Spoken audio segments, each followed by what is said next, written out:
mainline engines. Wrong road.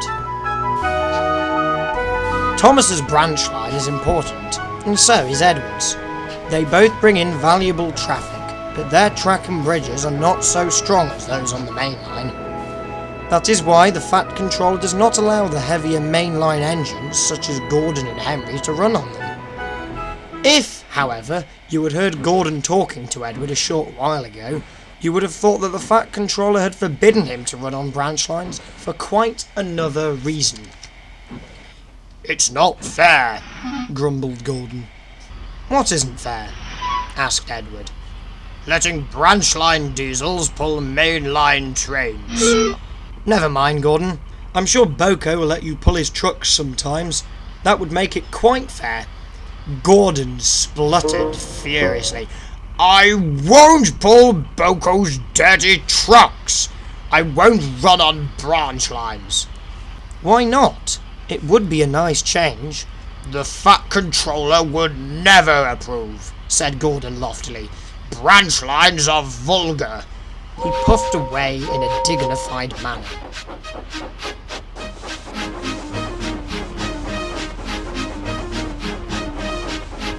Edward chuckled and followed him to the station.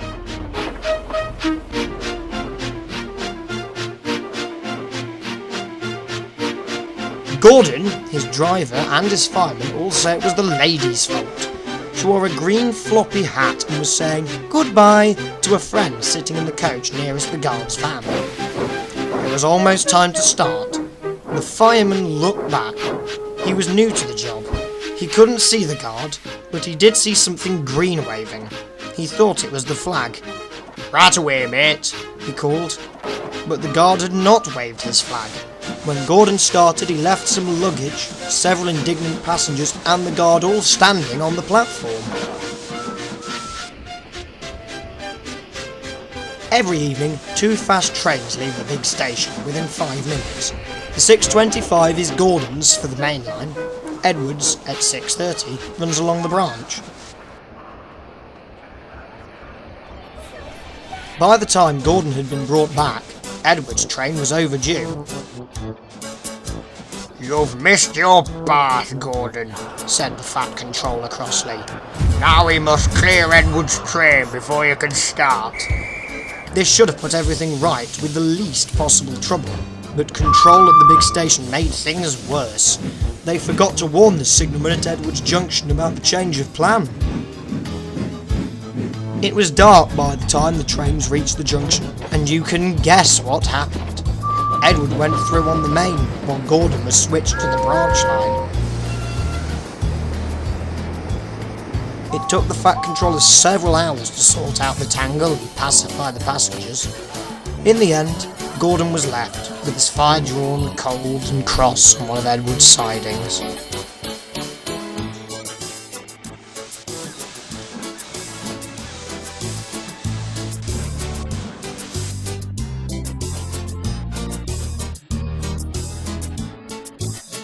Bill and Ben peeped into the yard next morning.